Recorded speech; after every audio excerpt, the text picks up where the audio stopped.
Okay, so we're there in 1 Corinthians chapter number 9, and the passage I want to begin with tonight begins in verse number 24. Verse number 24. Now, it's just going to be a short sermon because we're going to be singing some extra Christmas carols and so forth at the end of the service. So it'll be a much shorter sermon than normal. But 1 Corinthians chapter 9, verse number 24. Verse number 24. Notice what it says here. It says, "Know ye not that they which run in a race run all, but one receiveth the prize. So run that ye may obtain. And every man that striveth for the mastery is temperate in all things. Now they do it to obtain a corruptible crown, but we an incorruptible. I therefore so run, not as uncertainly. So fight I, not as one that beateth the air, but I keep under my body, and bring it into subjection, lest that by any means, when I have preached to others, I myself should be a castaway."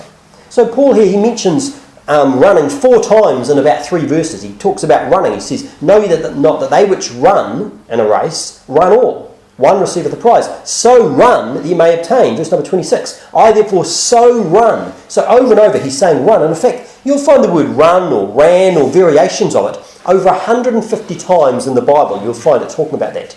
Now, a large number of those times, it's actually not talking about literal running, but it's talking about maybe someone making haste just in general. Sometimes it's like rivers or tears, running down, that sort of stuff. But there are still plenty of references to actual running in the Bible. Turn, if you would, to 2 Samuel chapter number 18. 2 Samuel chapter number 18, and you'll see an example of some running going on in the Bible. 2 Samuel chapter number 18. 2 Samuel chapter number 18 and verse number 19. And just to sort of give you some context here, there's been a battle that's gone on.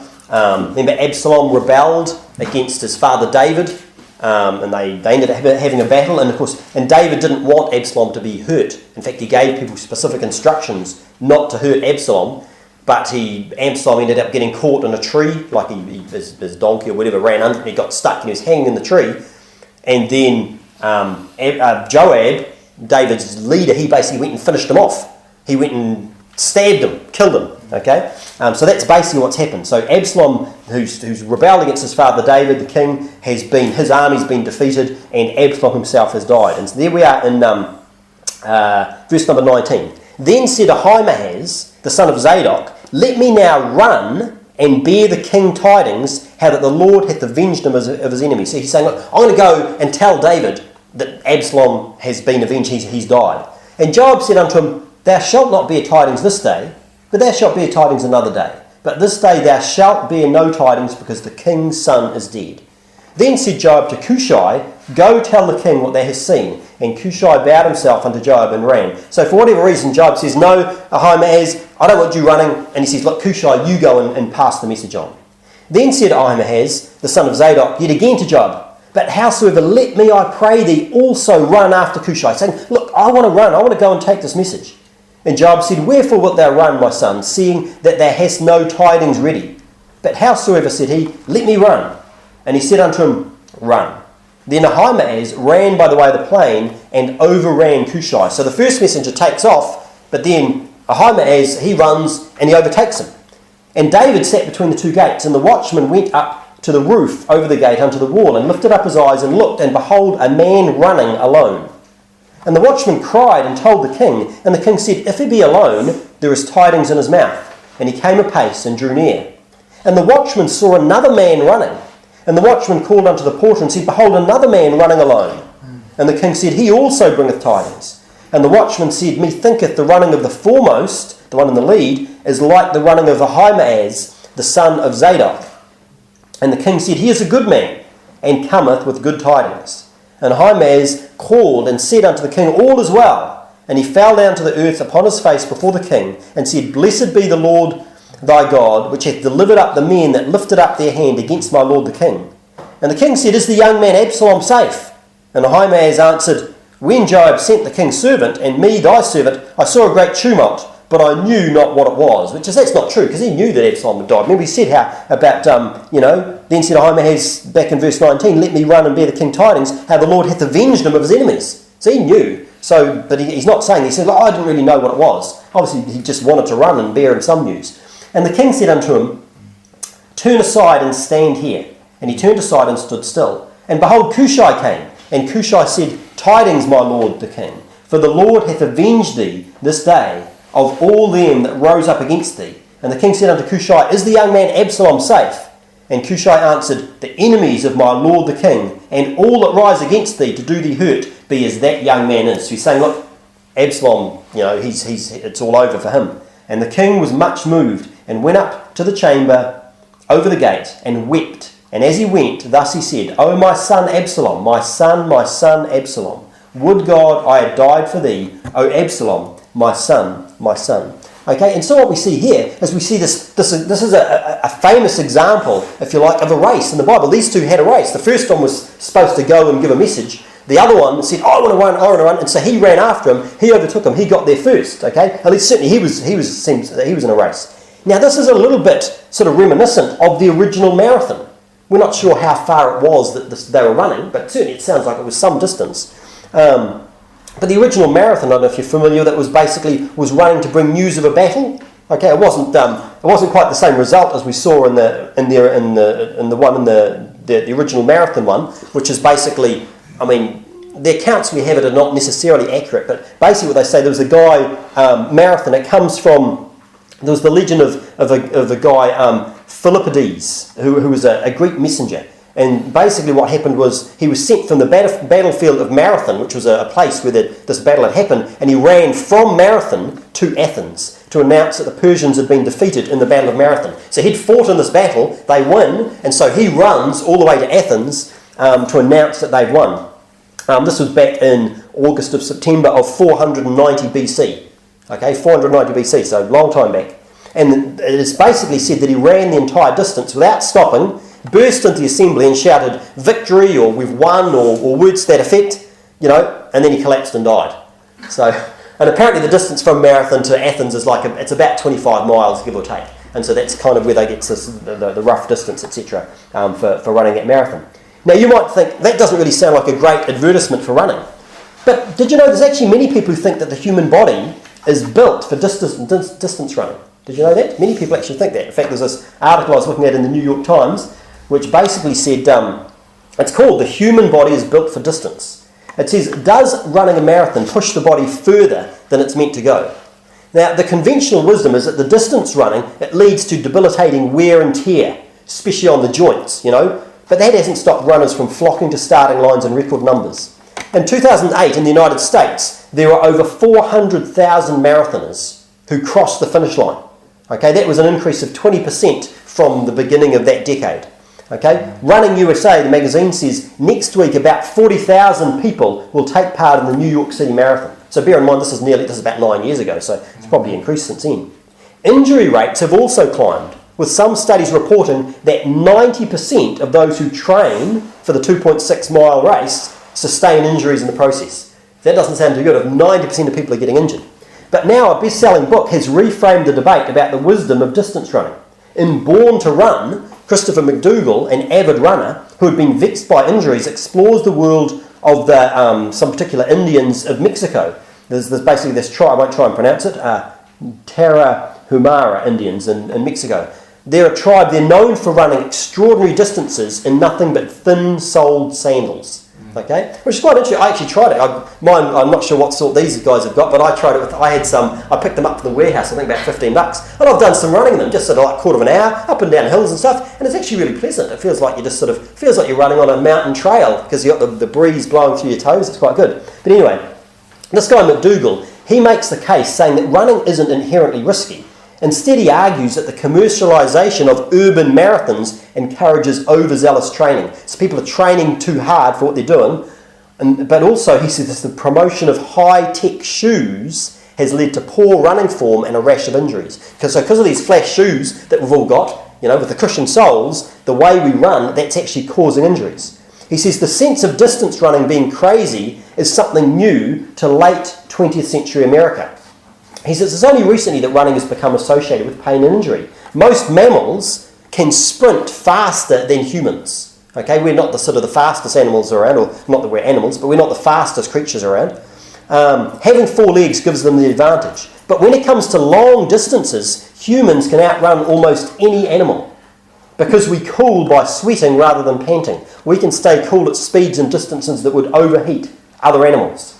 On a hot day, the two scientists wrote, a human could even outrun a horse in the 26-mile marathon. So you can actually run faster than a horse. They've done them. This place, I think it's over in Wales. They have this regular race. And sometimes, the humans win. I think they've had a couple of times in the North Island.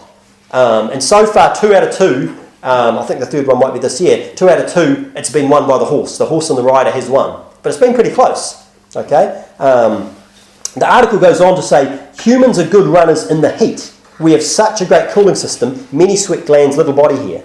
And that's one of the things. And so as long as the race is long enough, then that's when humans really come into their own. I mean, you might remember they talked about the Pony Express over in the States. And what did they do? Someone would ride a horse, and then what would happen? They'd change horses, wouldn't they? Because what happened if they didn't change horses? Probably would keel over, would die. Okay, but people, on the other hand, can run. And I think the only creature, the one that sort of rivals, from what I understand, the one that rivals people as far as running goes, is dogs. Okay, dogs, they can outrun a person, providing though it's not too hot. Even with them, they struggle if it gets too hot. Okay. So what else to talk about? Oh, so it's talking about the reason why because he's with this sort of light footwear running. He says spring-like ligaments and tendons in the feet and legs are crucial for running. He says, what we've got, humans have got a very well-developed sense of balance. They've got an advantage, it keeps the head stable. And also says humans can store about 20 miles worth of glycogen in their muscles. And that's sort of the energy that you use to run. You can store about 20 miles worth of it, which means if you eat up, if you're all loaded up, got plenty of food, when you go to run, you run for about 20 miles, this is assuming you've been doing some training, and then what is? It's like you're sucking on empty, there's nothing left. That's why people talk about hitting the wall. Okay, hitting the wall is where you've used up everything up, and suddenly your performance goes way down because the tank's just completely empty. Okay, and people, there's stuff about how they overcome that with their training, and what they basically do is they end up using fat as they go along. They're using up both and to run these sort of much longer distances, etc. This is something interesting I didn't know. He says the gluteus maximus. Gluteus maximus, that's your backside muscle. You know what that is, okay? The largest muscle in the human body is primarily engaged only during running. Did you know that? The gluteus, the backside muscle, is primarily engaged only during running, the scientist says. He says your butt is a running muscle. You barely use it when you walk. He says there are so many features in our bodies, from our heads to our toes, that make us good at running. So if we're born to run, why are runners so often injured? Well, he said there's a combination of factors likely to play a role. Exercise early in life can affect the development of your tendons and muscles. Many people don't start running until adulthood, so their bodies might not be as well developed for it. But also running on artificial surfaces and, as I said before, the high-tech shoes can change the biomechanics of running and increase the injury because you land on your heel instead of landing more forward on your foot. So what's the solution? He says slower, easier training over a long period would most likely help. So would brief walk breaks. In fact, when people do like 100-mile races, they spend time running and walking, and they run and walk. That's the behaviour of like a persistence hunter, where you basically hunt creatures down just with persistence. Running on a variety of surfaces in simpler shoes with less cushioning can restore natural running form. Mr. McDougall says that while researching the book, he corrected his form, stopped using thickly cushioned shoes, and has run without injury for 3 years. So there we go. Interesting. Now, I think there's actually a reason why the Bible mentions running so much. Okay, there are things that we can learn from running. So there are things that running can teach us. So there are good examples from running. And so have a look, if you would, at Psalm number 18. Psalm number 18. Let's just look at some of these things. Psalm number 18, verse number 29. And as I said, we'll try and keep it as brief as possible. It's also jolly hot in here. We could do it with air conditioning or something. You wouldn't say that in Dunedin very often. Psalm 18, verse number 29. So I might as well point it out when you can. Psalm 18, verse 29 says, "For by thee I've run through a troop, and by my God I've leaped over a wall." So notice, by thee I've run through a troop. And this is actually running in the sense, this is actually talking about fighting. By thee I've run through a troop, and by my God I've leaped over a wall. So this is talking about running with God's help. Okay? It says in John 15:5, it talks about, without me you can do nothing. We understand, Jesus said, apart from him, we can't do anything. But then it says in Philippians 4:13, I can do all things through Christ, which strengtheneth me. You see, because many people think they can't run. There are things that they can't do, and that could count whether you're talking about actual physical running, or maybe things as the Christian life is likened to running. There are things that people think they can't do. Have a look at Hebrews chapter number 12. Hebrews chapter number 12 and verse number 1. Hebrews chapter 12 and verse number 1. Hebrews 12 verse number 1. Hebrews 12:1 says, "Wherefore, seeing we also are compassed about," or surrounded, "with so great a cloud of witnesses, let us lay aside every weight and the sin which doth so easily beset us, and let us run," here we go, "run with patience the race that is set before us, looking unto Jesus, the author and finisher of our faith, who for the joy that was set before him endured the cross, despising the shame, and is set down at the right hand of the throne of God." So this is telling us what we need to do in order to run the race of the Christian life. We need to set aside every unnecessary weight. Imagine if you're running and you're carrying a whole pile of weights. Wouldn't that be a lot harder? I mean, people do that in order to train. You know, they, like in the military, they might put a pack on and put some bricks in it. You know, but it says, look, lay aside this unnecessary weight. But also it says here, run with patience. Run with patience. That means that it takes time. It's not something that's going to be instant. Okay? And so sometimes people get in trouble because they just go and they just run too fast from the get-go. You know, in fact, I think one of Daniel's friends was talking about to do with cycling. And when he went out with the young people, it's like they blow out too fast, whereas the older people, they know, so they go slower, but in the long run, they end up faster because they can maintain a steady pace as opposed to just sprinting out from the get-go. And also, notice also focusing on the goal. It's because we saw Jesus, it says, we should be looking unto Jesus, the author and finisher of our faith, who for the joy that was set before him endured the cross, despising the shame. So Jesus, he had joy set before him. He had something he was looking for, and we should have that same thing. We should be focusing on a goal just like Jesus did. Have a look, if you would, at Habakkuk. Habakkuk chapter number 2. Habakkuk chapter number 2 and verse number 2. Habakkuk chapter 2 and verse number 2. Page 940. Habakkuk chapter 2 verse 2 says, "And the Lord answered me and said, Write the vision and make it plain upon tables, that he may run that readeth it." Notice what he's saying here. He says, look, make it plain, have it written down, write the vision, make it plain upon tables, that he may run that readeth it. So when you're going in a direction, have it written down, because that's going to help you to go in the right direction. Write your goals down, okay? And also, you know, and the journey toward them. It's a good idea to write down what you're doing, but also even like keeping a training diary. Keeping a training diary is something that's going to help you when you write down where you ran, how far you ran, and then you can look over time and see how you're doing. Well, how could that relate to the Christian life? What about, you know, I mean, when we're reading, we might have a Bible reading plan. Actually write it down. So record. Don't just think, well, I'll just read the Bible. Every day I'll get up and I'll read the Bible a bit. I'll read the Bible a bit. Well, that's good, better than not reading the Bible, but even better than that is to actually have a plan and record where you write down, where you've been reading, and then you'll see the progress you make. Okay, you'll actually see yourself improving. You see what it is you're learning, what you still need to learn. Okay, have a look at Isaiah chapter number 40. Isaiah chapter number 40. Isaiah chapter 40 and verse number 31. Isaiah 40 verse 31. Isaiah 40 verse 31. Page 740, Isaiah 40 verse 31 says, "But they that wait upon the Lord shall renew their strength. They shall mount up with wings as eagles. They shall run and not be weary. They shall walk and not faint." So when you're running, we need to realise that you'll get a second wind. Sometimes you're running. In fact, I experienced this the other day.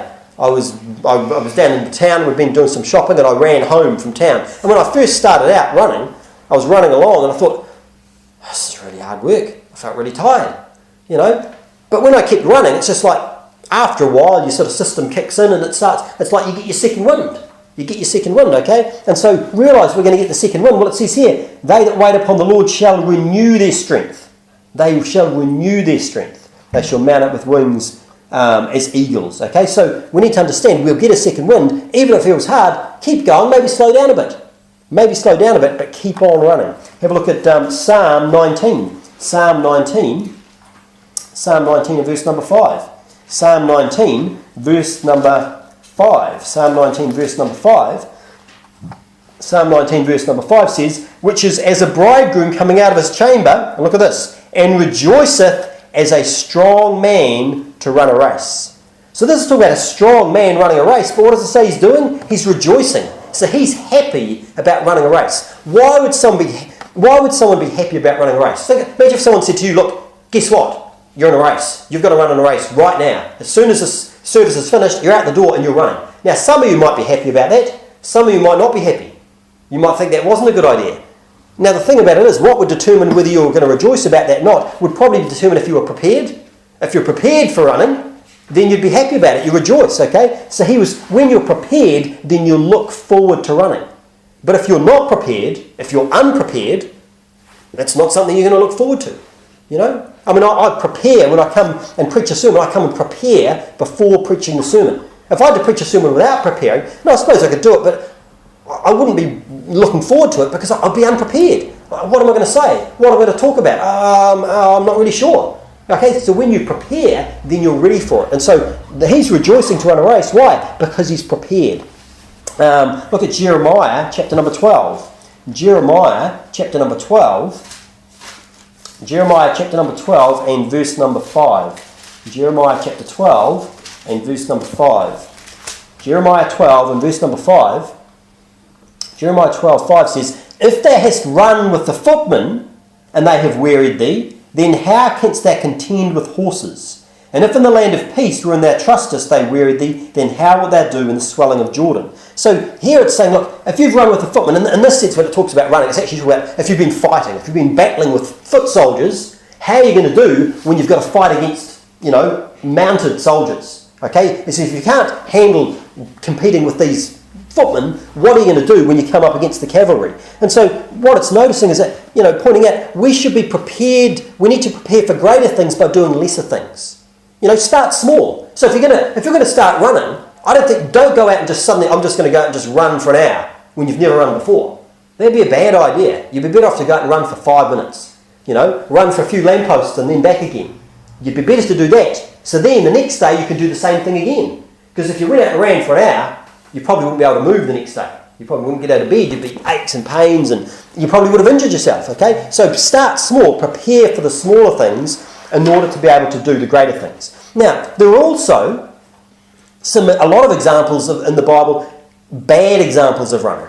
Okay, there are things running that we shouldn't be doing. Have a look at Isaiah 59. Isaiah 59 and verse number 7. Isaiah 59 and verse number 7 says, their feet run to evil, and they make haste to shed innocent blood. Their thoughts are thoughts of iniquity, wasting and destruction are in their paths. So look, here's people's running. Their feet are running to evil. This is running in a wrong way. It talks a lot about this in Proverbs as well. Look at Proverbs chapter 1. Proverbs chapter 1 and verse number 16. Proverbs chapter 1 and verse number 16. Proverbs 1:16 says, for their feet run to evil and make haste to shed blood. Look at Proverbs chapter 6 and verse 18. Proverbs chapter 6 and verse 18 says, in heart that deviseth wicked imaginations, feet that be swift in running to mischief. Swift in running to mischief. So this is the sort of running we shouldn't be hurrying to do wrong. And it's interesting in all these verses how it talks about, their thoughts. Their thoughts are thoughts of iniquity, and then they're running to do these wrong things. Remember, their thoughts are thoughts of iniquity, they run to evil. Here it's a heart that deviseth wicked imaginations, and their feet be swift in running to mischief. Okay, so what we're thinking about is going to point us in whether we're running in the right way or whether we're running in the wrong way. Jude, don't need to turn there, but Jude, chapter number 1, says, woe unto them, for they've gone in the way of Cain and ran greedily after the error of Balaam for reward, and perished in the gainsaying of Corey. So this is running greedily, running in the wrong way for something that's wrong. The error of Balaam seeking reward. Jeremiah chapter, actually turn to Haggai chapter number 1. While you do, I'll read from Jeremiah 23. Jeremiah 23 verse number 21 says, I have not sent these prophets, yet they ran. I have not spoken to them, yet they prophesied. So this is people running and going their own way. Well, God told me this, God told me that. They're doing things and saying stuff God never said to do. He says, I haven't sent these prophets, yet they ran. This is, once again, it's running in the wrong way. you're there in Haggai chapter number 1, verse number 9, it says, "Ye looked for much, and lo, it came to little. And when ye brought it home, I did blow upon it. Why, saith the Lord of hosts? Because of mine house that is waste, and ye run every man unto his own house." So notice what he's saying here. He's talking about these people. And in the book of Haggai, it's like the people weren't getting what they were expecting. Okay? They weren't getting what they were, it talks about, so I didn't turn to it, I was just reading, let me just turn to it so I can find the part. So look at verse number, I'll look back at verse number 5. It says, "Now therefore saith the Lord, thus saith the Lord of hosts, consider your ways, ye have sown much and bring in little." So it's like, they're out there working in the garden, they're sowing a lot, but there's not much coming in. You eat, but you have not enough. So you're eating, but I'm still hungry. You drink, but you're not filled with drink. So you drink, but you're still thirsty. You clothe you, but there is none warm. And he that earneth wages to put it into a bag with holes. Okay? So think about that. Someone's earning wages, they're putting it into a bag, but they're putting it into a bag and there's like holes. Who would like to have a wallet and your wallet's got a hole in it? You put your money in and it falls out. That wouldn't sound very good, okay? That's what the people are in that situation. "Thus saith the Lord of hosts, consider your ways." He says, look, think about what you're doing. He says, "Go up to the mountain and bring wood and build the house, and I will take pleasure in it, and I will be glorified, saith the Lord." He says, verse 9, "You looked for much, and lo, it came to little, and when you brought it home, I did blow upon it. Why, saith the Lord of hosts? Because of mine house that is waste." So he's saying my house, the temple, this is talking about in the Old Testament, there's like the church in the New Testament. He says, "My house that is waste, and you run every man unto his own house." So instead of caring about the things of God, you're thinking about your own things. You're racing about this and racing about that, and not thinking about, well, what about what God wants? And that's why the stuff they're doing, it's not profiting. It's not profiting. Okay? Last one we'll look at is 2 Kings. Look at the time now. We'll go quickly so we won't. Well, don't bother turning there. But in 2 Kings chapter 5, verse 20, it says, "But Gehazi, the servant of Elisha, the man of God, said, Behold, my master hath spared Naaman the Syrian, in not receiving in his hands that which he brought. But as the Lord liveth, I will run after him and take somewhat of him." So Gehazi followed after Naaman, and when Naaman saw him running after him, he lighted down from the chariot to meet him and said, "Is all well?" And what had happened basically is that Naaman had come and had been healed of his leprosy.